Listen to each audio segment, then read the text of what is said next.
contre la légalisation. Merci. Je cède maintenant la parole au Barreau du Québec. Je ne sais pas trop qui va présenter l'exposé. Alors, bonjour, Monsieur le Président, Messieurs les vice-présidents. Laissez le temps à tout le monde d'y aller pour l'oreillette. Alors, chers membres du comité, donc je me présente, je suis Paul-Mathieu Grondin, je suis le bâtonnier du Québec. Je suis accompagné à ma droite de Maître Pascal Lévesque, qui est le président de notre comité consultatif en droit criminel, et à ma gauche de Maître Luc Hervé Thibodeau, président du comité consultatif sur la protection du consommateur. Nous vous remercions, Monsieur le Président, d'avoir confié le barreau à partager avec vous notre position sur la question de la légalisation et de l'encadrement du cannabis au Canada de façon générale et sans toutefois prendre position sur l'opportunité de légaliser le cannabis. Le barreau accueille favorablement le projet de loi C-45 qui propose un régime complet et des mesures claires relativement à la production, la distribution et la vente de cette substance. Nous tenons toutefois à revenir sur quelques enjeux majeurs qui méritent d'être soulignés dans une perspective de protection du public.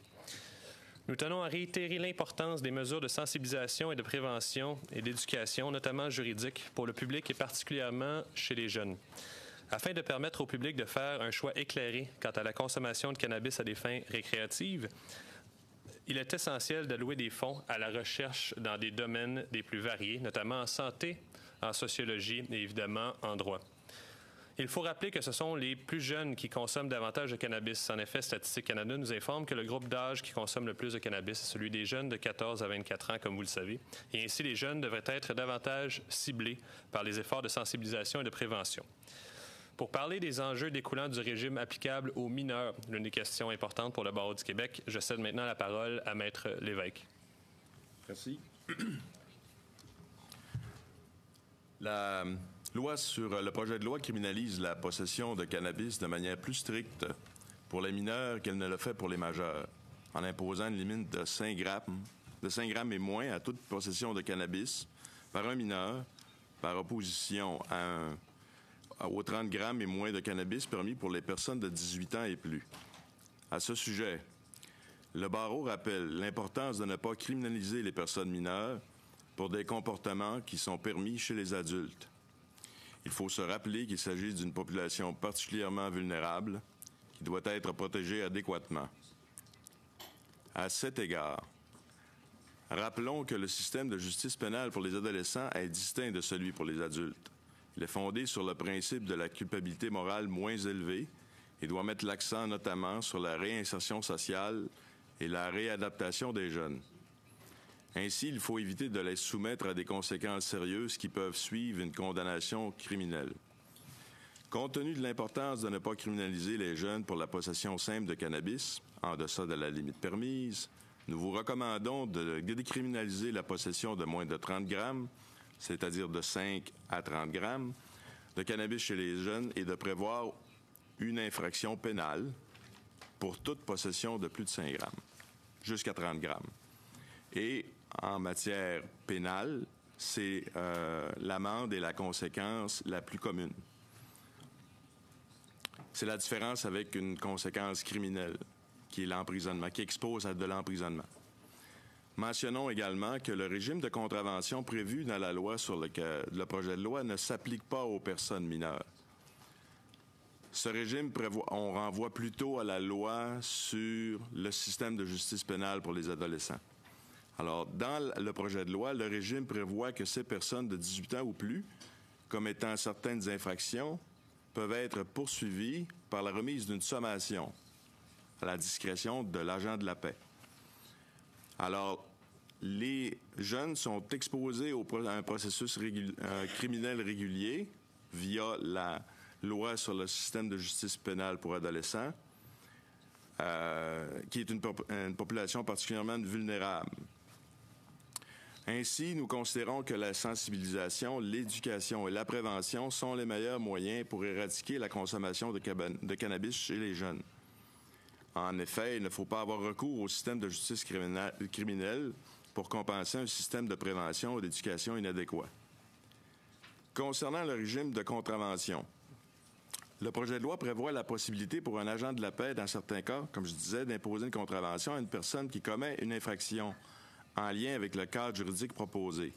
Le paiement de la contravention emporte une inscription dans le dossier judiciaire. Ce qui est distinct, ce n'est pas le casier judiciaire, c'est un dossier judiciaire de la personne dans le projet de loi. Or, la notion de dossier judiciaire n'est pas définie dans la loi. Nous nous interrogeons à savoir qui est responsable de ce dossier. Quand est-il créé? Quelles informations comprend-il? Quand les informations seront-elles détruites? Qui aura accès à ce dossier? Quelle utilisation sera faite de ces informations? Ensuite, par ailleurs, il y aurait lieu de prévoir un régime de sanctions pour toute infraction aux obligations de classification et d'utilisation de ce dossier. Je cède maintenant la parole à Maître Thibodeau qui va vous entretenir sur les questions relatives aux normes d'étiquetage prévues dans la loi sur le cannabis et de la vente de cannabis par les provinces. Thank you very much. Good day, Mr. President. And to all members of the committee, thanks for hearing us today. It's undeniable. Merci aux membres du comité.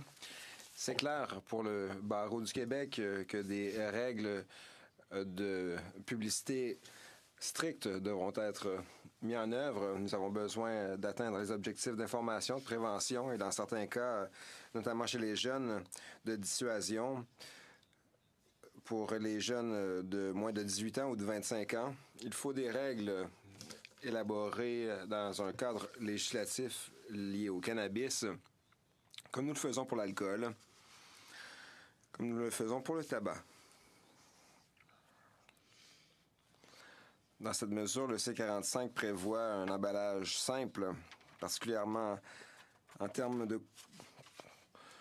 couleur et de lettrage, mais nous n'avons pas encore beaucoup d'informations.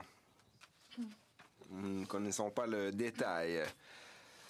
Quelles seront les conditions précises de commercialisation? Le barreau estime qu'il est nécessaire d'adopter une norme nationale stricte imposée par le gouvernement fédéral en modifiant le C45 ou aussi en adoptant des règlements municipaux et des règlements pour avoir un cadre semblable à celui du tabac. Nous avons besoin d'avertissements, de description du contenu aux dispositions 139 O et K de la loi. On prévoit l'établissement de règlements concernant l'intensité du cannabis qui sera offert sur le marché. Présentement, il n'y a rien qui porte sur les produits comestibles, ce qu'on peut manger, ou les breuvages, les boissons. Et présentement, on a peu de détails dans le projet de loi. On reconnaît le champ de compétences provincial de réglementation de la distribution et de la vente du cannabis. Mais cette liste à l'article 69 du projet actuel est, à notre avis, pas assez exhaustif. Il manque de détails. Nous n'avons pas des indications claires à envoyer aux provinces concernant le cadre qui va entourer la commercialisation du cannabis, ce qui peut mener à une certaine confusion pour ce qui est des exigences à respecter de la part des provinces lorsqu'elles vont élaborer un régime ou qu'elles le feront et présenteront des projets de loi sur la commercialisation du cannabis. Bien sûr, dans l'objectif de protéger les consommateurs et les producteurs. Merci.